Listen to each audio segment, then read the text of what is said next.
Sir good morning. नमस्ते sir. નમસ્તે. Science સિટીના online platform Facebook social media ઉપર આપ સૌનું હાર્દિક સ્વાગત છે. આપણે બધા જાણીએ છીએ એ પ્રમાણે આજે આપણે વિશ્વ વિજ્ઞાન દિવસની ઉજવણી કરી રહ્યા છીએ અને સાયન્સ સિટીના એક સાયન્સ પોપ્યુલરાઇઝેશન ડિપાર્ટમેન્ટના એક પ્રયત્નથી આજે આપણે એક લાઈવ જીવંત વક્તવ્યનું આયોજન કરેલું છે. આપ સૌ જાણીએ છીએ એ પ્રમાણે વિશ્વ વિજ્ઞાન દિવસની શરૂઆત એટલે કે આખા વર્લ્ડની અંદર જે શરૂઆત થઈ હતી 1999ની અંદર વર્લ્ડ કોન્ફરન્સ થયેલી બુડાપેસ્ટની અંદર, અને એ પછી વિશ્વ વિજ્ઞાન દિવસની શરૂઆત યુનેસ્કોએ ઓફિશિયલી 2001થી ચાલુ કરેલી હતી. આપણે જાણીએ છીએ એ પ્રમાણે વિશ્વ વિજ્ઞાન દિવસનો મુખ્ય હેતુ જોઈએ તો વિશ્વ વિજ્ઞાન દિવસની મુખ્ય થીમ એટલે કે એની ટેગલાઇન જે છે peace and development for peace and development. વિજ્ઞાનનો જે ઉપયોગ છે એ શાંતિ અને વિકાસ માટે થવો જોઈએ. એટલે વિશ્વ લેવલે અને રાષ્ટ્રીય લેવલે દરેક દેશ પોતે વિજ્ઞાનનો ઉપયોગ સારી રીતે કરે, જીવનની સુખાકારી માટે થાય, જે ચેલેન્જીસ આવતા હોય, ઇસ્યુ આવતા હોય એને આપણે સોલ્વ કરી શકીએ, એ માટે આપણે વિશ્વ વિજ્ઞાન દિવસનો ઉપયોગ કરીએ છીએ. અને વિશ્વ વિજ્ઞાન દિવસના થકી લોકોની અંદર જાગૃતિ કેળવવાનું કાર્ય વિશ્વ લેવલે અને રાષ્ટ્રીય લેવલે થાય છે. તો આ વખતે 2020 એટલે કે આપ સૌ જાણીએ છીએ એ પ્રમાણે અત્યારે COVID-19 પેન્ડેમિક જે ગ્લોબલ પેન્ડેમિક કહેવાય છે, મહામારી ચાલી રહી છે, અને એ બાબતે આપણે આ વખતે વિશ્વ વિજ્ઞાન દિવસની થીમ તરીકે COVID-19 મહામારીમાં વિજ્ઞાન સમાજની સાથે અને સમાજની માટે એવી થીમ સાથે આજે આપણે વિશ્વ વિજ્ઞાન દિવસની ઉજવણી કરી રહ્યા છીએ. તો સાયન્સ સિટી થકીથી આજના વક્તવ્યની અંદર આજના આપણા મુખ્ય મહેમાન અને તજજ્ઞ એવા ડોક્ટર રાજેન્દ્ર ખીમાણી સાહેબનું સ્વાગત કરું છું. Sir welcome. નમસ્તે. આપ સૌ જાણો છો એ પ્રમાણે ડોક્ટર રાજેન્દ્ર ખીમાણી સર જેમને ખૂબ શિક્ષણ જગતની અંદર ખૂબ લાંબી સફર કાપી છે અને હજુ બી સર વિજ્ઞાન જગતની શિક્ષણ જગતની અંદર ખૂબ એવા પ્રયત્નોથી પોતાનો એક સિંહ ફાળો આપી રહ્યા છે. એવા હું ખીમાણી સાહેબને આજે સ્વાગત કરું છું. સર સાયન્સ સિટી વતીથી આજના તમામ જે આપણા જોડાયેલા મિત્રો છે, પાર્ટિસિપન્ટ છે, એ વતી આપનું સર સ્વાગત કરું છું. સર ડાયરેક્ટર ગુજરાત વિદ્યાપીઠ અમદાવાદ, અને ગુજરાત વિદ્યાપીઠને આપ સૌ જાણો છો જે મહાત્મા ગાંધીજીના એક સ્વપ્ન હતું અને આજે એને સાકાર કરી રહ્યા છીએ આપણે. તો ખીમાણી સાહેબને હું વિનંતી કરીશ આજના વક્તવ્ય માટે. Sir please. સૌ દર્શક મિત્રો, ભાઈએ જેમ કહ્યું એમ મૂળ તો શાંતિનો સંદેશો છે વિજ્ઞાન મારફતે એ સમાજમાં આપણે કઈ રીતે આગળ વધીએ અને એની સાથે સાથે વિકાસ કરતા રહીએ. બે વસ્તુને આપણે પહેલા જોઈ લઈએ અને પછી મહામારી ઉપર જઈએ. સૌથી પહેલા તો વિકાસ એટલે શું, અને એ બહુ જ આખા વિશ્વની અંદર છે એ જુદા જુદા પ્રકારે વિકાસની વાતો થઈ રહી છે. પછી વિકાસની જ્યારે વાત કરીએ ત્યારે તરત જ આવે છે સસ્ટેનેબલ ડેવલપમેન્ટની વાત આવે છે. એટલે સસ્ટેનેબલ ડેવલપમેન્ટની જ્યારે વાત આપણે કરીએ છીએ ત્યારે ટકાઉ વિકાસ આપણે જેને ગુજરાતીમાં કહેતા હોઈએ છીએ, તો એ ટકાઉ વિકાસ બરોબર છે કે કંઈ બીજું હોવું જોઈએ એ પણ આપણે વિચાર કરવાનો થાય.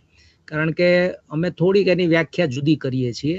અમે એવી વ્યાખ્યા કરીએ છીએ કે સંપોષિત વિકાસ. ટકાઉ વિકાસમાં એવું છે કે તમે જ્યાં છો ત્યાંને ત્યાં તમે ટકેલા રહેવા જોઈએ, એનીથી નીચે નહીં જવું જોઈએ. ઉપર જાઓ તો વાંધો નથી, પણ એમાં માત્ર છે માનવ જાતને ખ્યાલે રાખીને આપણે વિકાસની વાત કરીએ છીએ. જ્યારે અમે સંપોષિત વિકાસની વાતમાં મૂકીએ છીએ ત્યારે અમે એમ કહીએ છીએ કે ધરતી ઉપર જેટલા જીવજંતુઓ કે જેટલા સજીવો જીવે છે એ બધા સાથે રહીને કેમ આગળ ના વધી શકે, એ સંપોષિત વિકાસ હોય. દાખલા તરીકે હું બહુ સાદો સીધો દાખલો આપું તો જમીનમાં તમે છે એ કપાસ ઉગાડો છો તો કપાસનું ઉત્પાદન છે એ કાં તો જે આવે છે તેટલું રહેવું જોઈએ અથવા તો વધવું જોઈએ.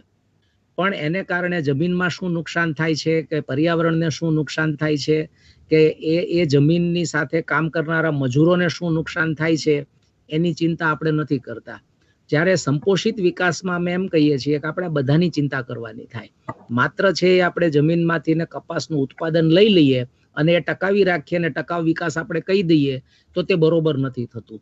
કારણ કે પર્યાવરણ પણ જોવું પડે, સમાજ એની સાથેનો જોડાયેલો સમાજ પણ જોવો પડે, જે જમીન તમને આપે છે તે પણ જોવું પડે, એનું પાણી પણ જોવું પડે અને આ બધી જ વસ્તુઓને જોવી પડે. એટલે વિકાસના સંદર્ભે જ્યારે વાત કરીએ છીએ ત્યારે શાંતિ અને વિકાસ એટલે મૂળ સવાલ છે ત્યાં આવવો જોઈએ કે એકબીજાને સાથે રહીને વિકાસ કરતા થઈએ. આ એક અલગ વાત છે, પણ છતાં મેં અત્યારે એટલા માટે મૂકી કે જ્યારે શાંતિ અને વિકાસની વાત કરીએ છીએ ત્યારે આ થાય. બીજું, શાંતિ માટે અનેક પ્રકારની લોકો બહુ મોટી ડિબેટો શાંતિ માટેની ચાલે છે અને આખા વિશ્વની અંદર જુદી જુદી જગ્યાએ શાંતિની વાતો થાય છે.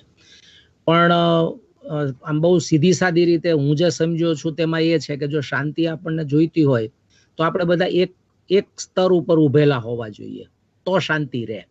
એ પછી આર્થિક સ્તર એક હોઈ શકે, સામાજિક સ્તર એક હોઈ શકે, રાજકીય સ્તર એક હોઈ શકે. ઘણા બધાને એમ થાય કે એક સ્તર ઉપર તો કઈ રીતે રહી શકાય, કોઈક વધારે કોઈક નીચું તો હોવાનું જ છે, કોઈકની બુદ્ધિ વધારે હોય કોઈકની બુદ્ધિ ઓછી હોય તો રહેવાનું જ છે. આ તો છે જ, એ બાયોડાયવર્સિટી છે, આપણી ડાયવર્સિટી છે આપણી પાસે. પણ એનો ઉપયોગ કેમ કરવો એ તો આપણને ખબર હોવી જોઈએ. અને એક સરસ દાખલો હું એના સાથે પેલું થોડીક ભૂમિકાની રીતે હું આપી દઉં છું કે આજથી તમે 50 વર્ષ કે 100 વર્ષ પહેલા છે એ ગામમાં જાઓ તો ગામમાં છે એ નગર શેઠ હોય અથવા તો કોઈ પૈસાદાર વ્યક્તિ હોય કે જેની બુદ્ધિ વધારે ચાલતી હોય એવા લોકો વધારે કમાય અને એ કમાવું જોઈએ, એમાંય કોઈ વાંધો ના હોઈ શકે. પણ એ ગામની અંદર તમે જાઓ તો જે વધારે કમાતો હોય એના ઘરનું જમવાનું અને સામાન્ય માણસ જમતો હોય એમાં બહુ મોટો ફરક ના હોય. પેલો છે માનો કે શાકનો રોટલો ખાતો હોય તો આ શાક રોટલો ને છાશ ખાતો હોય, છાશ વધારાની એક હોય. આજે તમે એ વસ્તુને જુઓ તો ખ્યાલ આવશે. અને માનો કે કપડામાં પણ તમે જુઓ તો કપડા પણ એ વખતે લગભગ બધાના સરખા જ રહેતા હતા. એટલે વધારે કમાતા હતા પણ એ કમાઈ અને પછી છે એ સમાજનું છે એ દ્રષ્ટિ હતી કે હું જે વધુ કમાણો છું એ મારા એકલા માટે નથી, સમાજ માટે છે. એટલે શાંતિની જ્યારે વાત કરીએ છીએ ત્યારે મૂળ સવાલ અહીંયા આવીને ઊભો રહે છે. એ વ્યક્તિ હોય, પછી કોઈ જૂથ હોય કે સમાજનું કોઈ અંગ હોય કે દેશ હોય કે રાજ્ય હોય, પણ જો આપણે હોડમાં ઉતરી જઈએ તો શાંતિ નથી થવાની. હોડ હોવી જોઈએ, પણ કેવા પ્રકારની હોડ હોય કે જેમાં ઈર્ષા વૃત્તિને કોઈ સ્થાન ના હોય. ચોક્કસ જેને આપણે હેલ્ધી કહીએ ને એવી હેલ્ધી કોમ્પિટિશન્સ હોવી જોઈએ અને એ સ્વીકારવાની આપણી સૌની તૈયારી હોવી જોઈએ. આજે એ નથી. એટલે જ્યારે અશાંતિ જે છે એ મૂળ મુદ્દાની વાત આપણે કરીએ છીએ ત્યારે શાંતિ અને વિકાસ આ બંને શબ્દોને આપણે જરાક વિચારી લેવા જોઈએ. અને એ ભૂમિકા સાથે હું અત્યારે જે વાત કરવાનો છું તે science for and with society. વિજ્ઞાન છે એ સમાજ માટે અને એની સાથે હોવું જોઈએ. અને એનો સંદર્ભ છે અત્યારે ભાઈએ જેમ કહ્યું એમ અત્યારની જે મહામારીનો આપણી ઉપર પ્રકોપ જેને કહીએ છીએ એના અનુસંધાને જોવાનું થાય છે. તો વિજ્ઞાન છે, વિજ્ઞાનમાં એક સરસ શબ્દ આપણે અંગ્રેજીમાં વાપરીએ છીએ સંશોધનને માટે. સંશોધન માટે આપણે અંગ્રેજીમાં શબ્દ વાપરીએ છીએ એ રિસર્ચ શબ્દ વાપરીએ છીએ. માત્ર સર્ચ શબ્દ નથી વાપરતા, રિસર્ચ શબ્દ વાપરીએ છીએ. એટલે હવે સમજીએ રિસર્ચ એટલે શું કે જે છે જે આપણને નહોતી ખબર એ આપણે શોધી કાઢ્યું એને રિસર્ચ કહેવાય. એટલે એનું એક્ઝિસ્ટન્સ નહોતું એવું નહોતું, એક્ઝિસ્ટન્સ તો હતું જ પણ આપણે એને જાણતા નહોતા અને એ જાણતા થયા એટલે આપણે એને સંશોધન કહીએ છીએ. અને બહુ આપણે બધા જાણીએ છીએ કે ગુરુત્વાકર્ષણનો નિયમ જ્યાં સુધી નહોતો શોધાયો ત્યાં સુધી પણ કોઈ ઝાડ ઉપરથી ફળ પડતું હતું તો એ જમીન ઉપર જ પડતું હતું, ઉપર નહોતું જતું. એટલે એનો અર્થ શું થયો કે ગુરુત્વાકર્ષણનો નિયમ જ્યારે આપણે સમજતા થયા ત્યારે એ શું કામ નીચે પડે છે એની આપણને ખબર પડી, પણ પહેલા નીચે તો પડતું જ હતું એ. એટલે મારો જે સવાલ છે તે આ છે કે વિજ્ઞાન જે છે એ વિજ્ઞાનની જેને કહીએ ને એક્ઝિસ્ટન્સ, એ તો બધે છે જ, સાર્વત્રિક છે, પણ આપણે એને સમજતા નથી, એટલે આપણે એને વારંવાર શોધવું પડે છે. અને શોધીને આપણે જે કંઈ આપણી સામે, જે સમાજની સામે જે કંઈ પ્રશ્નો આવે છે, એ પ્રશ્નોને આપણે ઓળખતા થઈએ છીએ, એના માટેની વિચાર કરતા થઈએ છીએ. હું બહુ નાનો હતો, કદાચ હું 5મા-6ઠા ધોરણમાં ભણતો હોઈશ, ત્યારે એક બહુ મોટું સરસ સ્લોગન સરકારે મૂકેલું. શું સ્લોગન હતું? કે મચ્છર ભગાવો અને મેલેરિયા ભાગશે. મચ્છરનો તમે નાશ કરશો એટલે મેલેરિયા નહીં આવે. મને એમ છે કે હું 5મા એટલે નાનો હતો, 10-12 વર્ષનો ત્યારે, આજે મને 63 વર્ષ થશે, હજી આ સ્લોગન એમનું એમ જ છે આપણી પાસે. મચ્છરે ત્યાં જ છે અને મેલેરિયા પણ ત્યાં જ છે. ભલે એની ઇન્ટેન્સિટી વધુ ઓછી થઈ હશે, અને એ શક્ય પણ છે કે વધુ ઓછું થાય. મારું કહેવાનો ભાવાર્થ એ છે કે જ્યારે આપણે શાંતિની વાત કરીએ છીએ ત્યારે મારવાની વાત શું કામ આવે છે? આપણે કેમ એનાથી બચી શકીએ એ વિજ્ઞાને શોધવાનું છે. અને આ જ્યારે મહામારી, અત્યારે જે મહામારી છે, એમાં તો અત્યારે આપણને 6 મહિનાથી વિજ્ઞાન આપણને આ જ શીખવી રહ્યું છે કે આપણે એનાથી કેમ બચવું. એને મારી શકીશું એવું હજી આપણે કહી જ શકીએ એમ નથી. આટલા સમય પછી પણ આખા વિશ્વની અંદર આટલા સંશોધનો થવા છતાં આપણે હજી કહી શકીએ એવી પરિસ્થિતિમાં નથી કે આને આપણે કાબુમાં લઈ શકશું. એટલે બચવાની જ વાત આવી છે. તો આપણે જ્યારે આ વાત કરીએ છીએ, આ તો અનેક આવા, તો મેલેરિયાનો તમને એક દાખલો આપ્યો, પછી મેડ કાઉ ડિઝીઝ આવ્યો, પછી બર્ડ ફ્લૂ આવ્યો, આ તો અનેક દાખલાઓ આપણી સામે છે. અનેક દાખલાઓ છે કે જેની અંદર આપણે વિચાર હંમેશા એમ કરીએ છીએ કે આપણને જ્યારે આ રોગ થાય છે ત્યારે એ રોગ જે ફેલાવે છે એને મારી નાખો.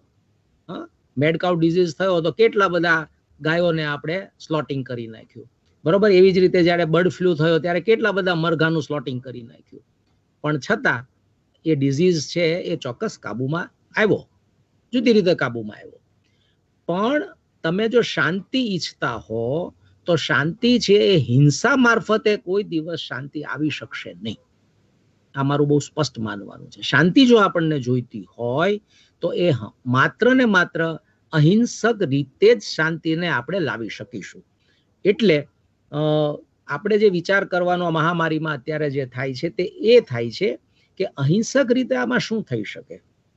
હું જોઉં છું કે આટલા વખતથી આપણે આ મહામારીની સામે આખું વિશ્વ લડી રહ્યું છે, અને આપણે જાણીએ છીએ કે વર્લ્ડ હેલ્થ ઓર્ગેનાઇઝેશને પણ છે એ કેટલા બધા જુદા જુદા એના વર્ઝનો આપ્યા કર્યા કે ભાઈ આમ થશે, આમ થશે, આમ થાય છે, આવી રીતે આ કામ કરે છે, આવું કરવું પડશે, આવું કરવું પડશે, બદલાતું રહે છે. ત્યારે મને ગાંધીજી યાદ આવે કે ગાંધીજીએ કહ્યું હતું કે ભાઈ સત્ય શોધતા રહેવું. એટલે આપણને જ્યારે જે સત્ય અત્યારે જે આપણી સામે દેખાતું હોય એ જ સત્ય છે એમ માનીને ન ચાલવું, હંમેશા એની શોધ કર્યા કરવી. તો એમ અત્યારે આપણે શોધી જ રહ્યા છીએ. અને આટલા વખત પછી આપણે સૌ જાણીએ છીએ કે આ મહામારી માટે આપણી પાસે કોઈ દવા અત્યારે તો નથી. દવા તો નથી જ. આપણે એને કેમ અટકાવી શકીએ અથવા તો એનો પ્રકોપ છે કેમ ઓછો થઈ શકે એની વિશે આપણે સૌ ચિંતિત છીએ, અને એના માટે આપણી પાસે સાવચેતીના પગલા આવ્યા છે, અને સાવચેતીના પગલાથી આપણે કામ કરી રહ્યા છીએ. એટલે સૌથી પહેલી વસ્તુ જે મને આ મહામારીમાંથીને જે દેખાય છે તે એ રોગ પ્રતિકારક શક્તિ. આપણા શરીરની રોગ પ્રતિકારક શક્તિ છે એ જેટલી વધારે સારી એટલા રોગનો આપણી ઉપરનો હુમલો ઘટતો જાય છે. અને એ આપણને આ મહામારીએ શીખ્યું જ છે. અત્યાર સુધી આપણે ભલે માનીએ ન માનીએ, કરતા હોઈએ ન કરતા હોઈએ, પણ ઉકાળા પીતા કરી દીધા બધાને કે ભાઈ આપણે જો ઇમ્યુનિટી ડેવલપ કરવી હશે તો આટલું તો કરવું જ પડશે, તુલસી તો લેવી જ પડશે, આ તો કરવું જ પડશે, આમ તો કરશું તો જ આપણને આપણી છે એ ઇમ્યુનિટી ડેવલપ, રોગ પ્રતિકારક શક્તિ વધી શકશે. તો એ કરતા આપણને કર્યા. એટલે મૂળ સવાલ છે એ રોગ પ્રતિકારક શક્તિનો છે. અને રોગ પ્રતિકારક શક્તિ માટે હું જુદી રીતે જરાક વિચારું છું, અને એ એવું છે કે આપણા વિસ્તારમાં પાકતા પાકો, એની વિશે થોડીક આપણે વિચારણા કરવાની જરૂરિયાત છે. અને એ જરૂરિયાત એટલા માટે છે કે દરેક ઋતુ પ્રમાણે આપણને કંઈક ને કંઈક મળી શકે એવી કુદરતે વ્યવસ્થા કરી છે, પરંતુ આપણને છે એ આપણી જીભને એવો કંઈક સ્વાદની જરૂરિયાત ઊભી થઈ જાય છે કે જેના કારણે આપણે એમાંથી થોડાક છે આગળ જતા રહીએ છીએ. અને કંઈકથી કોઈક દેશમાંથી કે કોઈક જગ્યાએથી આપણને કોઈક સૂત્ર મળે છે તો એ સૂત્રને આપણે પકડીને આગળ ચાલ્યા કરીએ છીએ. તો હું એવું સમજુ છું કે આપણો જે ખોરાક જે છે એ ખોરાક આપણા વિસ્તારને અનુરૂપ થતા પાકોમાંથી બનવો જોઈએ. હું અત્યારની સિઝન કહું તો હવે જામફળની સિઝન થશે, એટલે જામફળ આવવા માંડ્યા છે, આવશે વધારે હજી. તો એ આપણે ખાવાનું હજી બહુ પસંદ નથી કરતા, એનાથી શરદી થઈ જાય એવું આપણને બધાને એક બીક રહ્યા કરે છે. એની સામે એમ કે ભાઈ સફરજન ખાઈએ તો બરોબર છે, સારું છે. હવે આ જે છે ને એ કોન્ટ્રાડિક્શન્સ છે કે મારે ત્યાં થતી વસ્તુઓ. હમણાં અમે એક સરસ અમારા એક ગ્રામશિલ્પી મિત્રએ છે પ્રયોગ કર્યો, એ આદિવાસી વિસ્તારમાં કામ કરે છે. તો એણે છે એ ત્યાં થતી ભાજીઓ, એની આખી એક, અને એની એમાંથી બનતી શાક કે એમાંથી બનતી જુદી જુદી વસ્તુઓ, એના માટેનો એક આખો એક અભિયાન ચલાવ્યું.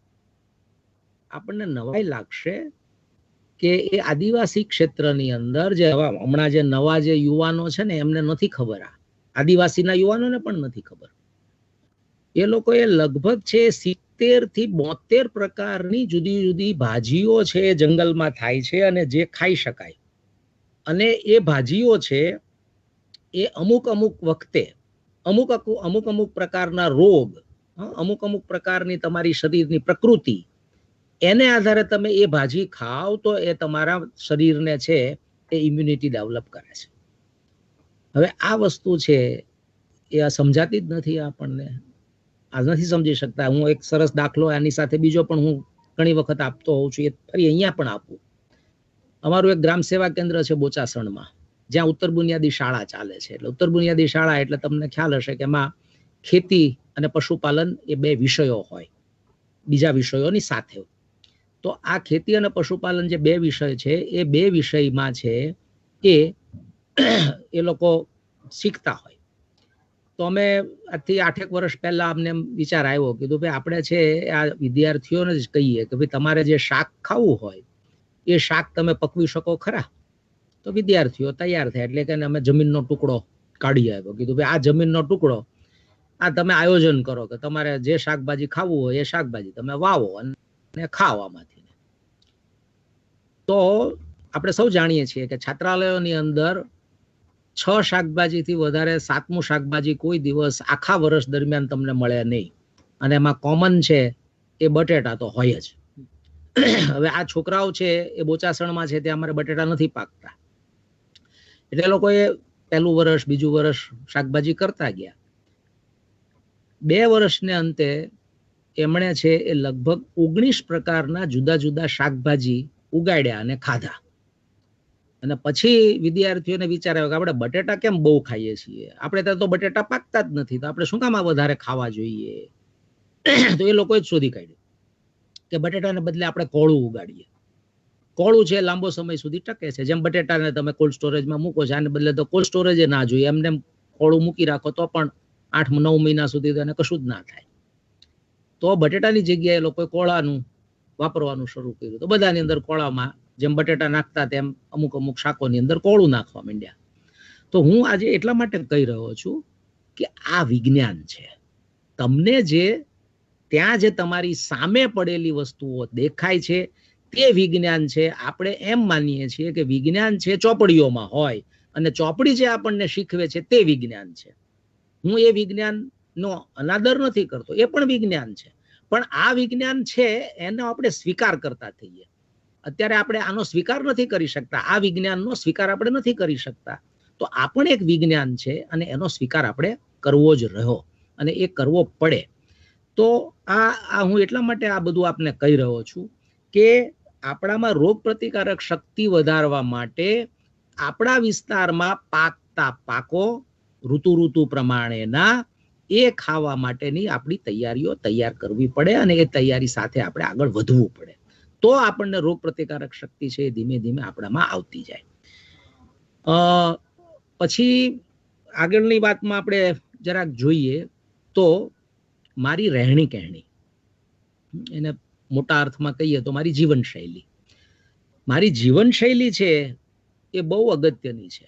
અને આ મહામારીની અંદર તો હું જરા પાછલા ગાંધીજીના વિચારો આમાં જોતો હતો કે ગાંધીજીએ આમાં શું મહામારીના સંદર્ભે કહ્યું છે.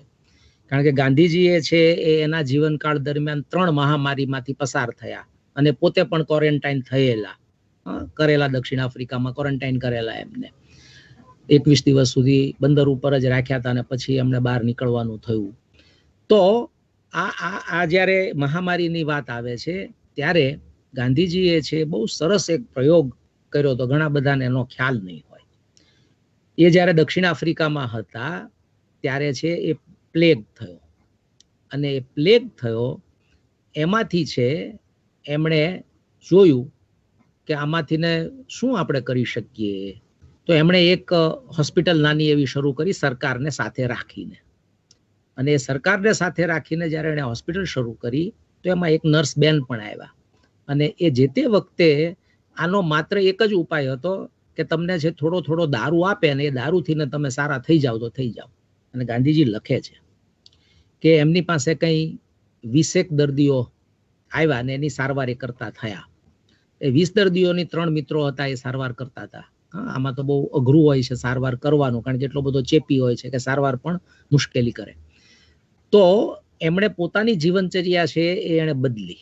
શું બદલાવ કર્યો એની પોતાની જીવનશૈલીમાં, જીવન દિનચર્યામાં? તો કે હું ખાતો તો એની કરતા મેં અડધું ખાવાનું કરી નાખ્યું. એક. બીજું, મારો શારીરિક શ્રમ છે રોજનો મેં 7 થી 8 કલાક કરી નાખ્યો. આ 2 કામ મેં કર્યા અને એને કારણે હું આ રોગથી બચ્યો. અને પછી આગળ જે સારવાર કરતા હતા એ દર્દીઓની વાત કરે છે. તો એ દર્દીઓની જ્યારે વાત કરે છે ત્યારે એ કહે છે કે હું થોડું મેં વાંચ્યું હતું અને એ વાંચવાથી મને એમ થયેલું કે માટીનો પ્રયોગ આપણે કરીએ તો માટીના પ્રયોગથી આમાં સારું થઈ શકે. એટલે જે દર્દીઓ હતા એ બધા દર્દીઓ સાથે એમણે વાત કરી અને વાત કરીને કીધું કે ભાઈ જેમને શ્રદ્ધા હોય, દારૂ જેને ના પીવો હોય, એ લોકો છે એ આમાં આવે. તો એમાંથી 5 દર્દીઓએ તૈયારી કરી કે વાંધો નહીં અમે આ કરશું. અને એને માટીનો પ્રયોગ કર્યો અને માટીના પ્રયોગ કરી અને એમણે લખ્યું છે કે કુલ જે 20 દર્દીઓ હતા એમાંથી 5 કે 6 દર્દીઓએ છે એ માટીનો પ્રયોગ સ્વીકાર્યો. બાકીના પેલા 14 તો ગુજરી ગયા અને આ 6 જે હતા એ 6 માંથી ને છે એ 1 ગુજરી ગયો અને 5 જીવ્યા.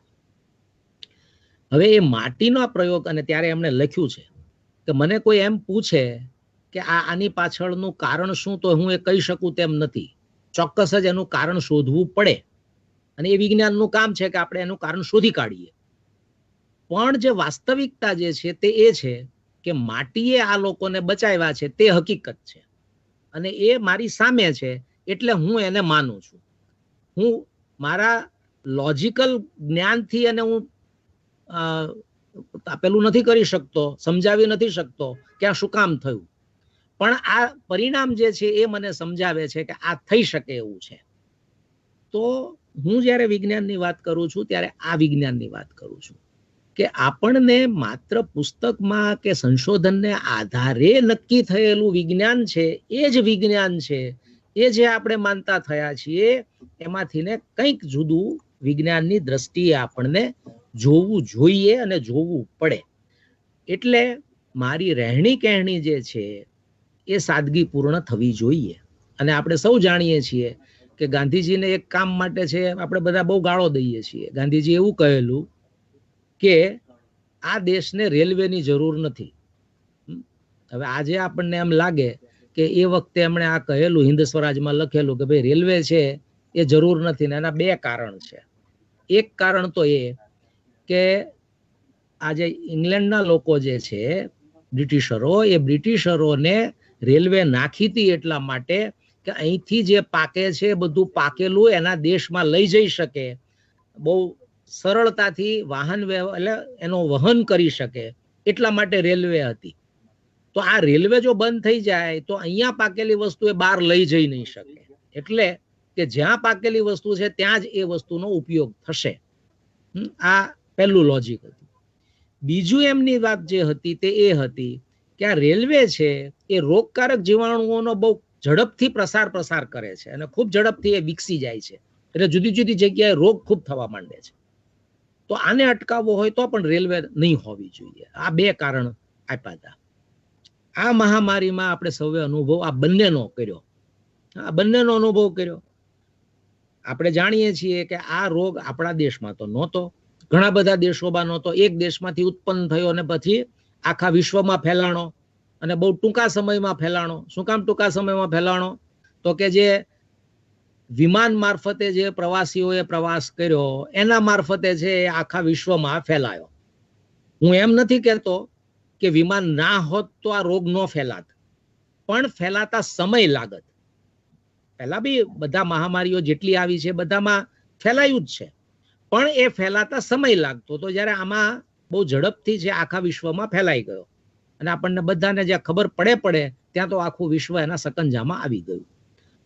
એટલે પહેલી વાત જે કરી હતી કે જેને વાહન વ્યવહાર જે છે એ વહન ક્ષમતા ઓછી થવી જોઈએ, તો એ વાત આવી ને એની સાથે બીજી વાત આવી, આ રોગવાળી વાત આવી કે રોગનો વિકાસ જે રીતે થયો, જે ઝડપે એ પ્રસર્યું છે એની સામે આ જવાબદાર છે.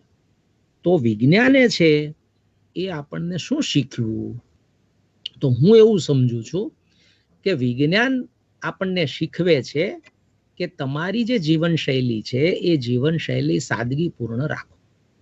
તમે ઓછામાં ઓછી જરૂરી, અને આપણે બધાએ અનુભવ કર્યો છે આ મહામારીમાં આપણને બધાને અનુભવ થયો છે કે ઘણી બધી વસ્તુઓથી આપણને એમ લાગતું હતું કે આપણે ચલાવી જ શકીશું નહીં. એ બધી જ વસ્તુઓ વગર આપણે 2-3 મહિના લોકડાઉન વખતે રહ્યા અને જીવ્યા, એમાં કોઈને કશી તકલીફ પડી નહીં. તો આ જે છે મુદ્દો તે અગત્યનો છે કે મહામારીના સંદર્ભમાં જ્યારે આપણે વાત કરીએ છીએ ત્યારે કે ઓછામાં ઓછી વસ્તુઓથી જીવવાની આપણને ટેવ પડતી ગઈ અને એ સારી ટેવ જ છે. અને બીજું છે એ શરીર શ્રમ કરતા થયા, કારણ કે આજુબાજુથી કશી આપણને એવી મદદો મળતી નહોતી કે જેમાં આપણે બીજા કોઈની સેવાઓ લઈ શકીએ, તો આપણે બધું જાતે કરતા થયા, તો આપણો શરીર શ્રમ પણ વધ્યો. તો આ જે ગાંધીજીએ ત્યારે કહ્યું હતું તે વસ્તુ અત્યારે આપણે કરી તો આપણને ખ્યાલ આવ્યો કે આ બધું થઈ શકે એવું છે. મહામારીમાંથી ને આપણને જે શીખવાનું મળ્યું એ આ તો મળ્યું જ. એનીથી આગળ હું થોડુંક સામાજિક દ્રષ્ટિએ જોઉં છું કે આપણે સમાજના એકબીજા વ્યક્તિઓની ચિંતા કરતા થયા. ભલે આપણો સ્વાર્થ આપણે જોતા હતા, આપણું કેન્દ્રિત આપણું કુટુંબ રહેતું હતું, આમ છતાં આ મહામારીમાં આપણે સૌએ જોયું કે આપણે આપણી સાથે કામ કરનારા મિત્રોનો વિચાર કરતા થયા. પહેલા એ વિચાર આપણે નહોતા કરતા ને એમનેમ જ આપણે ઘણા બધા નિર્ણયો લઈ લેતા હતા, એને બદલે આપણે સૌએ એનો વિચાર કરતા થયા અને કામ કરનારા એ પણ એ જેની સાથે કામ કરે છે એનો વિચાર કરતા પણ થયા. એટલે સામાજિક સ્તર ઉપર જ્યારે જોવા જઈએ છીએ ત્યારે આપણને ખ્યાલ આવે છે કે આ મહામારીએ આપણને એક રીતે માણસને માણસથી નજીક લાવ્યો. આ મહામારીમાંથી આપણે આ બીજું મને એમ લાગે છે કે આ શીખ્યા છીએ આપણે. આહારની વાત મેં જ્યારે તમને થોડીક કરી છે, હજી એને આગળ પણ તમે લઈ જઈ શકો કે અત્યારે આપણે મહામારીના સમયમાં બહુ સાદું ભોજન લેતા થયા, જેને આપણે ફાસ્ટ ફૂડ કહીએ છીએ, તૈયાર ખોરાક કહીએ છીએ. એ ખોરાક વગર આપણને ચલાવી શક્યા, ઘણાને કદાચ નહીં ગમ્યું હોય, પણ છતાં ચાલી તો ગયું એ. એટલે અને હજી પણ હું જોઉં છું કે ઘણા બધા એ દિશામાંથી બહાર નીકળ્યા છે કે ભાઈ બહુ બહારનું નહીં ખાવું, આપણે ઘરે પકવી કરીને ખાઈ શકીએ. તો આ આપણે એમાંથી ને શીખ્યા છીએ. બીજું મને એવું લાગે છે કે આ મહામારીએ આપણા પ્રદૂષણને ખૂબ ઓછું કર્યું, અને પ્રદૂષણ ઓછું થયું ત્યારે આપણને ખબર પડી કે પ્રદૂષણનું કારણ આપણે પોતે છીએ. અત્યાર સુધી આપણને હતી, પણ આપણે સ્વીકારતા નહોતા કે આપણે આ પ્રદૂષણનું કારણ છીએ, એ આપણે સ્વીકારી શકતા નહોતા. હવે આપણે સ્વીકારતા થયા કે ભાઈ આપણાથી જ આ પ્રદૂષણો ફેલાય છે, ને આપણે જેટલું ઓછું પ્રદૂષણ કરી શકીએ એવી આપણી જીવનશૈલી બનાવવી જોઈએ. તો એ દિશામાં પણ આપણે ઘણું બધું કરતા થયા છીએ, અને એ મને લાગે છે કે આ બધા આપણને શીખવે છે. આરોગ્યની સાથે સાથે જે જોડાયેલું છે એ આપણે જેમ ખોરાક છે એમ યોગ અને કુદરતી વસ્તુઓનો ઉપયોગ, આયુર્વેદનો ઉપયોગ, આ બંને વસ્તુઓ આપણે કરતા થયા આનીથી ને. તો આ પણ વિજ્ઞાનની દ્રષ્ટિએ મને એવું લાગે છે કે સમાજમાં આ સારી વસ્તુઓ આપણે મૂકી શક્યા છીએ. આર્થિક રીતે જ્યારે આપણે આને જોવા જઈએ ત્યારે આપણને ઘણી બધી વસ્તુઓ દેખાય. મહામારીમાં આમ જોવા જઈએ તો બે રીત હતી એની સામે ટકવાની. એક રીત એ હતી કે આર્થિક વ્યવહારોને કોઈ અસર ન પહોંચે એવી રીતે આપણે આને રહીએ, અને બીજું એવું હતું કે આપણે છે એ શરીરને પહેલા સાચવીએ અને પછી આર્થિક વિચાર કરશું. આપણે સૌ જાણીએ છીએ કે અમેરિકાએ છે એ પહેલો રસ્તો અપનાવ્યો. એને ક્યારેય એમ ન કહ્યું કે તમે બધું બંધ કરી દો, બધું ચાલુ રાખો. હા, એનું પરિણામ આવ્યું તે પણ આપણી સામે છે. આપણી જેવા ઘણા બધા દેશોએ છે એ લોકડાઉન કર્યા, 2 મહિના 3 મહિના સુધી બંધ રહ્યા, ફરી પાછા હવે બંધ કરવાના અમુક દેશોએ શરૂ કર્યું. તો એ એક બીજો વિકલ્પ થયો કે આ બંને રીતે આપણે છે એ જોઈએ કે આર્થિક રીતે છે એ જેમણે શરૂ રાખ્યું એ એક મોડલ ઊભું થયું. બીજું મોડલ શું થયું કે ભાઈ શરીરને સાચવો, તમે એને પ્રસરતું, રોગને પ્રસરતું અટકાવો, આર્થિક છે પછી પહોંચી વળીશું, એ બીજું મોડલ થયું. હવે આપણે વિચારીએ કે આ 6 મહિના પછી આપણે ક્યાં છીએ, એ આપણે જ વિચાર કરવાનો છે. હું બહુ દૃઢતાપૂર્વક માનું છું કે ભલે સરકારના નિયમો, સરકારની પોલિસી એ બધા ઉપર અસર કરે, કારણ કે વિશ્વના આખા પેલા ઉપર હોય, ફલક ઉપર, એટલે અસર તો થવાની જ. પણ આમ છતાં મને ઓછામાં ઓછું અસર કરી શકે આ બંને વસ્તુઓની રીતે, એ રીતે મારે મારા વ્યવહારો અને મારી જીવનશૈલી ગોઠવવી જોઈએ. અને આ બંને વિકલ્પો આપણી સામે હતા અને બંને વિકલ્પોના પરિણામો આપણી સામે છે. અમેરિકાની અંદર સત્તા પરિવર્તન આવ્યું એટલે હવે લોકોને, આખા વિશ્વને એવું લાગે છે કે હવે કંઈક જુદા રીતે વિચાર કરશે. અત્યાર સુધી જે વિચાર નથી થયો એને બદલે હવે જુદી રીતે વિચાર કરશે. ખબર નથી કરશે કે નહીં કરે, પણ કરશે એવું અત્યારે આપણને દેખાઈ રહ્યું છે. તો મારે છે, હજી હું ફરીને આજ કહી રહ્યો છું કે મહામારી આપણને જે વિજ્ઞાનની રીતે શીખવે છે તે એ શીખવે છે કે મને, હું વારંવાર કહું છું કે મારા શરીરને મારી કરતા વધારે બીજો ઓળખી ના શકે. એટલા માટે કે દરેક શરીર છે એ અલગ અલગ વ્યક્તિત્વ છે, અલગ અલગ એની ભલે એનાટોમી બધાની સરખી હોય, આમ છતાં આપણને ખબર છે કે બધાની તાસીર જુદી જુદી હોય. હા, કોઈકને ઠંડુ ખૂબ ગમતું હોય, કોઈકને ગરમ ખૂબ ગમતું હોય, તો એ શરીરની પોતાની એક અલગ પ્રકૃતિ છે. તો એ પ્રકૃતિને આધારે હું મારા શરીરને જોતો નથી. હું શું કરું છું કે મને તાવ આવ્યો કે શરદી થઈ તો હું એમ માનું છું કે મારા શરીરને મારી કરતા બીજો છે એ વધારે સારી રીતે ઓળખી શકશે, એટલે હું એની પાસે જઉં છું ને એની પાસે જઈ અને પછી ચોક્કસ એ સરસ ભણેલા હોય છે, એને ઘણા બધા છે જુદા જુદા પ્રકારના અનુભવો કરેલા હોય છે. એ અનુભવને આધારે, એ ભણેલાને આધારે એ તમને સારવાર આપે છે ને એનાથી સારું થઈ જાય છે. એ ખોટું બિલકુલ નથી. પણ મારો વિજ્ઞાનની સાથે જ્યારે હું જીવું છું ત્યારે મારો પહેલો પ્રયત્ન શું હોય? મારો પહેલો પ્રયત્ન એ હોય કે મારા શરીરનું નિરીક્ષણ હું કરું. આ વિજ્ઞાન છે. આ વિજ્ઞાનને આપણે નથી સ્વીકારતા. આપણે એમ જ જોઈએ છીએ કે જે 10-10, 15-15 વર્ષ સુધી ભણે છે અને પછી અનુભવ કરે છે અને એની પાસે જે જ્ઞાન છે, ચોક્કસ એક સરસ પ્રકારનું એની પાસે જ્ઞાન છે ને એનાથી આપણને ફાયદો થાય છે. પણ ઘણી વખત છે એ મારા શરીરને હું ઓળખું અને પછી હું જરૂર પડે તો બીજાની મદદ લઉં. આ પ્રક્રિયા શું કામ ના હોઈ શકે? આપણે તો બિલકુલ અત્યારે છોડી જ દીધું છે સમજવાનું જ. મારા શરીરને જોવાનું જ મેં છોડી દીધું છે. મારા શરીરને મારે જોવાનું નહીં, મને કશું થયું તો એ બીજાની મારફતે કરાવવાનું. તો વિજ્ઞાન નથી આ. મારી દ્રષ્ટિએ વિજ્ઞાન એ છે કે મારે મારા શરીરને જોતા થવું જોઈએ, અને એ હું જોતો થાવ એમાંથી હું મારી જરૂર પડે ત્યારે હું ચોક્કસ બીજાની પાસેથી મદદ લઉં, પણ મારા શરીરને જોવાની પ્રક્રિયા જે છે એ મારે શરૂ કરવી રહી, જે આપણે નથી કરતા. એટલે હું એવું સમજુ છું કે આ મહામારીએ આપણને આ પણ શીખ્યું. તમે બધા જ પોતપોતાના શરીરને જોતા શીખ્યા. પોતપોતાના શરીરને સૌ જોતા શીખ્યા. અત્યાર સુધી આપણે રોજ ટેમ્પરેચર નહોતા માપતા થયા.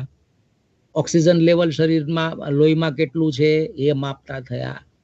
તો આ આપણે આપણી જાતથી શીખતા થયા ને, જે અત્યાર સુધી નહોતા કરતા આપણે. તો આ પણ આપણને એણે શીખ્યું છે.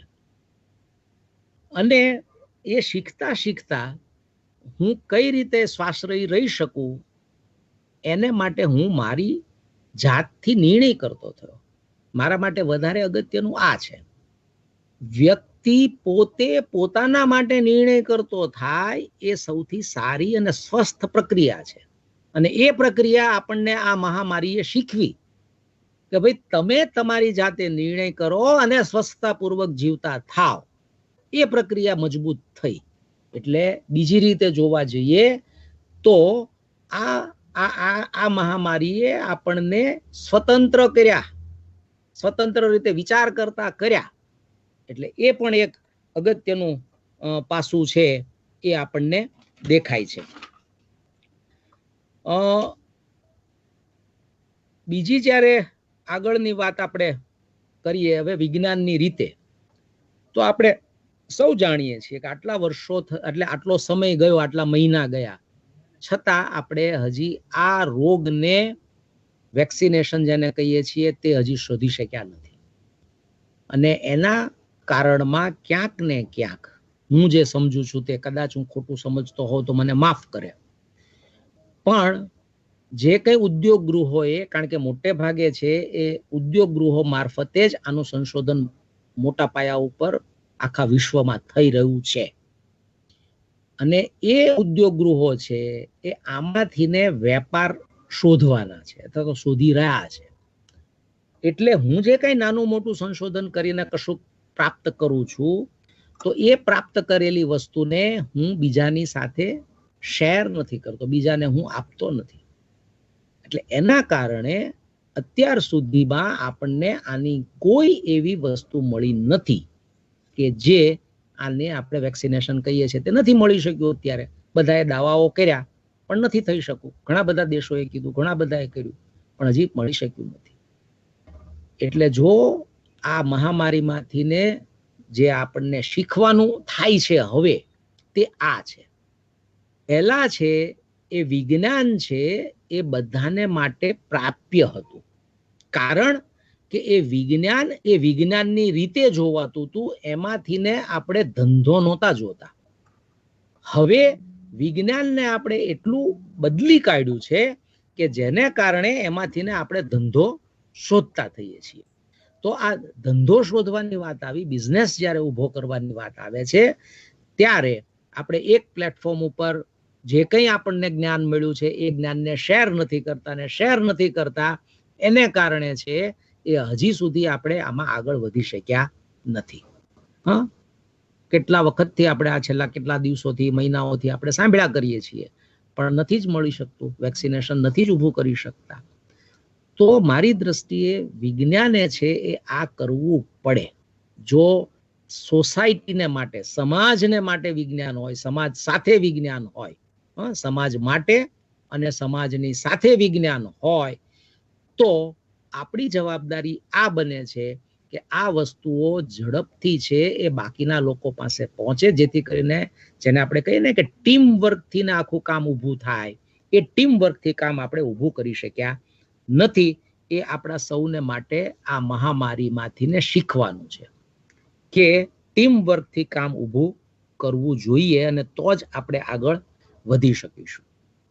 એટલે આ એક બીજો મુદ્દો મને લાગે છે. આના સંદર્ભમાં છે એ બીજી ઘણી બધી વાતો આપણે કરી શકીએ, પણ ભાઈએ એવું કહેલું કે આપણે 5 મિનિટ છેલ્લે છે એ પેલું કરીશું, પણ થોડીક વાત હું બીજી કરી લઉં 5, 7, 10 મિનિટ, ને પછી આપણે 10 મિનિટનો સમય પહેલામાં કાઢીશું.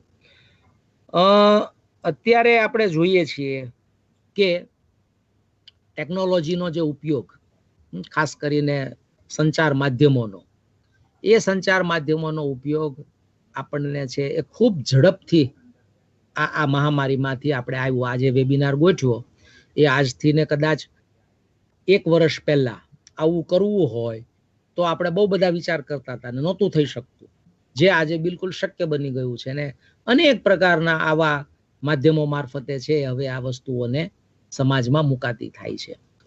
એટલે આ થયું, પણ એની સાથે એનું દૂષણ પણ આવ્યું. અને દૂષણ શું આવ્યું તો કે અમાપ થઈ ગયા.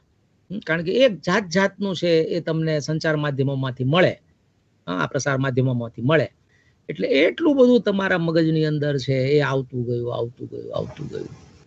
અને એને કારણે છે એ તમારો જીવનનો જે દૈનિક ક્રમ હતા એ ક્રમો તૂટતા ચાલ્યા, અને એને કારણે છે એ આપણે ફરી પાછા નવા રોગોની અંદર આવતા જઈએ છીએ.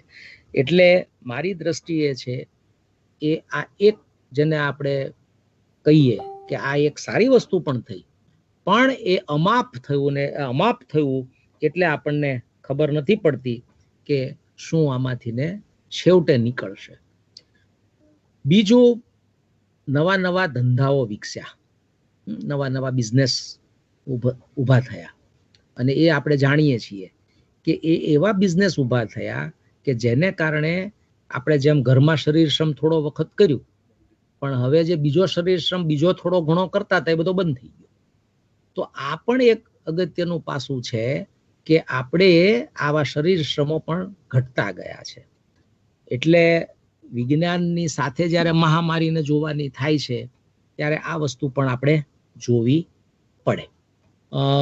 મને લાગે છે કે મારે જે કંઈ થોડી ઘણી વાતો કરવાની હતી એ મેં કરી છે. વધારે વસ્તુઓ મને એવું છે કે થોડુંક છે એ આપણે શિક્ષણનું ને એની વાત અત્યારે આપણે નથી લીધી મેં, કારણ કે મહામારીમાંથી જે આખો શિક્ષણનો મુદ્દો જે ઊભો થયો છે, અને આપણે સૌ જાણીએ છીએ કે છેલ્લા 6 મહિનાથી ભલે આપણે કહીએ કે ઓનલાઈન શિક્ષણ ચાલી રહ્યું છે, થઈ રહ્યું છે, કરી રહ્યા છીએ, પણ વાસ્તવિકતાથી આપણે ખાસા દૂર વાતો કરી રહ્યા છીએ. વાસ્તવિકતા છે એ જુદા પ્રકારની છે. એટલે આપણે છે એ જેને શિક્ષણ કહીએ છીએ એને જુદી રીતે આખું એક ઊભું કરી શક્યા હોત, અને એ કરવું જોઈએ, હજી પણ કરવું જોઈએ, એ છે કે દાખલા તરીકે આપણી શેરીની અંદર કે આપણે જ્યાં રહીએ છીએ એની અંદર આવા નાના નાના ઉપક્રમો કરી અને કેમ હોમ સ્કૂલિંગ જેવું ના કરી શક્યા. આ એક આખો નવો મુદ્દો હતો કે જે મહામારીમાંથી આપણે આ કરવા જેવું હતું, જે આપણે ન કરી શક્યા. અને એ ન કરી શક્યા, અને એને કારણે આપણને એમ લાગે છે કે આપણે, અને બહુ સાચી વસ્તુ છે કે જે બાળકો છે કે યુવાનો છે એનો મોટા ભાગનો સમય છે એ ગોસપિંગમાં જાય છે, જેનો ખરા અર્થમાં છે એ આપણે જુદા પ્રકારે ઉપયોગ કરી શક્યા હોત, અને એ આપણે નથી કરી શક્યા. તો એ એક મુદ્દો બને છે કે જે વિચારવા યોગ્ય છે, અને એમાંથી ને આપણું કેટલું મહામારી આપણને શીખવી શક્યું હોત એ દિશામાં આપણે વિચાર કરવાનો થાય. મને એવું લાગે છે કે મેં ભાઈ વાત છે એ ઘણી બધી કરી દીધી છે. 15-1 મિનિટ આપણી પાસે છે. આપણે આગળ પ્રશ્નોત્તરી અથવા તો ચેટ બોક્સમાં જે કંઈ આવ્યું હોય એની વાત થોડી કરીએ. Okay sir, thank you. ખૂબ સરસ માહિતી સભર. અને આજના જે ભાઈ તમને સંભળાતું નથી, તમે મ્યુટ છો. Just minute sir. જી સર, ખૂબ સરસ સર, આભાર સર. આપે ખૂબ સરસ માહિતી સભર અને આજની જે મહામારીના સમયની અંદર વિજ્ઞાનનો ખરેખર જે ઉપયોગ અને એ કરીને જે આગળ વધવાનું એ ખૂબ સરસ વાત કરી. સર, આપણે થોડાક પ્રશ્નો રિસીવ કર્યા છે સોશિયલ મીડિયામાં. સર, એમાં જે એક પહેલો પ્રશ્ન એવો છે સર કે આપે જે ગાંધીજીના જીવનકાળ દરમિયાન 3 મહામારીનો જે સામનો કર્યો હતો ગાંધીજીએ, સર એમાંથી એક પ્લેગ હતી, તો બાકીની 2 મહામારી વિશે જાણવા મળી શકે? હા, પહેલું જે છે એ પછીનો જે છેલ્લો છે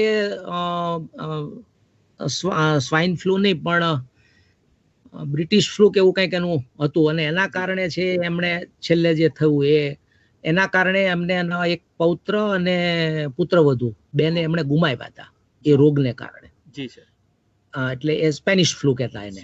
એ સ્પેનિશ ફ્લૂ ને કારણે છે એ મહામારીમાં એમણે એને ગુમાવ્યા. જી સર. પણ એના આશ્રમની અંદર ને બાકી બધી જગ્યાએ છે એમણે બરોબર તકેદારી પૂર્વક કામ કર્યું. અને એની પહેલાનો છે એ રાજકોટની અંદર પ્લેગ હતો, એટલે એ પ્લેગમાં એનો બહુ નાના હતા ત્યારે એ વસ્તુ હતી. એટલે આવા 3 એ પહેલામાંથી પસાર થયેલા. જી સર, થેન્ક યુ. સર, બીજો એક પ્રશ્ન થોડોક મેડિકલ ટાઈપનો છે. એટલે અત્યારે સર આપણે ભારત સરકારે નેશનલ લેવલ ઉપર જે ગિલોય છે, આપણે ગળો કહીએ છીએ, એને નેશનલ હર્બ તરીકે જાહેર કરી છે. તો એક સ્ટુડન્ટનું એવું પૂછવું છે કે ખરેખર COVID-19માં ગિલોય અસરકારક છે ખરી? બે રીતે એને જોવું પડે. આયુર્વેદની રીતે એવું કહેવાય છે કે ગિલોય છે કોઈ પણ આને માટે જ નહીં, ગિલોય છે આમ પણ છે એ તમે લો તો એ તમને પ્રતિકારક શક્તિ તમારી વધારે છે. એ આયુર્વેદનું કહેવાનું છે. એલોપેથી હજી એની ઉપર એટલું બધું આમાં થોડુંક આપણે જુદી રીતે એને જોવું જોઈએ એટલા માટે કે છેવટે જેને આપણે એક્ટિવ ઇન્ગ્રેડિયન્ટ કહીએ ને, કે કોઈ પણ વસ્તુ છે એમાં છેવટે તો એ એક્ટિવ ઇન્ગ્રેડિયન્ટ શું છે અને એનું કેટલું પ્રમાણ છે અને કયા સ્વરૂપમાં છે એની અસર છે થતી હોય છે દવાની રીતે. બરોબર? એટલે ગિલોય છે એ આપણે સૌ જાણીએ છીએ કે ગિલોય છે જુદી જુદી જગ્યાએ એનો વિકાસ થાય. હવે લીમડાની ગિલોય હોય તો એવું કહેવાય કે એ વધારે સારી, બીજા વૃક્ષની સાથે ગિલોય ઊભી થઈ હોય તો એટલી વધારે સારી નથી હોતી, આવું કહેવાય છે. પણ આ બધા સંશોધનના વિષયો છે. હું હજી ફરી એટલા માટે કહી જાઉં છું કે આયુર્વેદને આપણે સમાજની સામે નહીં મૂકી શક્યા અત્યારે, એનું મુખ્ય કારણ એ છે કે જ્યાંથી આપણે એ વસ્તુને લઈએ છીએ એ વસ્તુનું જમીન, એ વસ્તુનું એટલે એ જ્યાં ઉગે છે તે જમીન, જ્યાં ઉગી છે તેનું વાતાવરણ, એની ઉપર ઇન્ગ્રેડિયન્ટની ક્વોન્ટિટીની અસર હોય છે. કેટલું ઇન્ગ્રેડિયન્ટ એમાં થાય કેટલું હોય. એટલે એને કારણે આપણે આયુર્વેદને અત્યારે આ એલોપેથીમાં જેમ આપણે મૂકી શક્યા એમ આટલું નથી મૂકી શકતા. એનું કારણ શું છે? આ છે. હવે એને બદલે આપણે સૌ જાણીએ છીએ કે આયુર્વેદની અંદર તો આખી મેડિકલનું સાયન્સ જ અલગ છે. ભલે અત્યારે આપણે બે ભેગા કરી દીધા, પણ મેડિકલ સાયન્સની રીતે જોવા જઈએ તો આયુર્વેદ તમને એ શીખવે છે કે દરેક માણસની તાસીર જુદી જુદી હોય. એલોપેથીમાં આપણે એ નથી કહેતા. આપણે એમ કહીએ છીએ એલોપેથીમાં કે બધા એક સરખા જ હોય. બરોબર છે? એટલે આ મુખ્ય તફાવત છે. આયુર્વેદ આપણને એમ શીખવે છે કે દરેક માણસની તાસીર જુદી જુદી હોય અને એ તાસીરને તમારે સમજવી પડે. અને તાસીરને તમે સમજો એટલે જ મેં પહેલા આ વિજ્ઞાન અત્યારે મેં જે કહ્યું ને કે મારા શરીરને મારે ઓળખવું પડે, એ આ વાત છે કે મારા શરીરને મારે ઓળખવું. હું બહુ સાદો સીધો તમને દાખલો આપું કે એક વ્યક્તિ બાજરો ખાય તો છે એને કોન્સ્ટિપેશન થાય, કબજિયાત થઈ જાય. બીજી વ્યક્તિ બાજરો ખાય તો એને પેટ સાફ થાય. આ હકીકત છે. સાચી વાત. બાજરો તો એનો એ જ છે, બાજરાનો રોટલો એનો એ જ છે, પણ એક વ્યક્તિને એ કબજિયાત કરે છે, બીજી વ્યક્તિને એ છે એ પેટ સરસ સફાઈ કરી દે છે. તો હવે આ વસ્તુ સમજવાની છે, કારણ કે છેવટે તો શરીર પણ મારું યંત્ર છે ને ભાઈ. અને એના પણ અલગ અલગ અને એ ડાયવર્સિટી છે એમાં. દરેક શરીર અલગ અલગ છે, એમાં તો કોઈ ના પાડી શકશે જ નહીં. તો એલોપેથી આપણને બધાને એક તરીકે કેમ ટ્રીટ કરી શકે? એટલે જ્યારે ગિલોયની વાત આવે છે ત્યારે ચોક્કસ જ ગિલોય છે ઉપયોગી છે. હું માત્ર ગિલોય નથી કહેતો, અને મેં એટલે તમને પેલો ભાજીનો દાખલો આપ્યો આદિવાસી. માત્ર એક ગિલોયને નહીં પકડો તમે, અનેક વસ્તુઓ છે. એ વસ્તુમાંથી તમને કયું ઉપયોગી થઈ શકે એવું છે એ તમે શોધતા થાવ. આ આપણે કરવું પડે. એ વિજ્ઞાન છે ને એ સમાજનું વિજ્ઞાન છે ને એ સમાજના વિજ્ઞાનમાંથી આપણે આપણું વિજ્ઞાનને આગળ લઈ જવાનું ઊભું થાય છે. આ વસ્તુ છે. જી સર. એટલે સર કુદરતે દરેકને પોતાના ક્ષેત્ર પ્રમાણે દરેક ઔષધિ આપેલી છે અને આપણે એને ઓળખવાની હોય છે. સર, હવે એક શિક્ષણ માટે એક એવો પ્રશ્ન છે, COVID-19ના સમયમાં ગુજરાત વિદ્યાપીઠની શિક્ષણ પ્રણાલીમાં શું ફેરફાર થયા છે સર? આમ જોવા જઈએ તો અમે કાંઈ ફેરફારો કરી શક્યા નથી ને એટલે મેં જે દાખલો આપ્યો ને કે આપણે કહી રહ્યા છીએ કે ઓનલાઈન શિક્ષણ થાય, ઓનલાઈન કરીએ, અમે કરીએ છીએ પ્રયત્ન, પણ અમારો અનુભવ છે એ બહુ સારો રહ્યો નથી. અને એના અનેક કારણો છે. એટલા માટે કારણો છે કે એક તો અમારા જે વિદ્યાર્થીઓ છે એમાંથી 80% વિદ્યાર્થીઓ છે ગામડામાંથી આવે છે.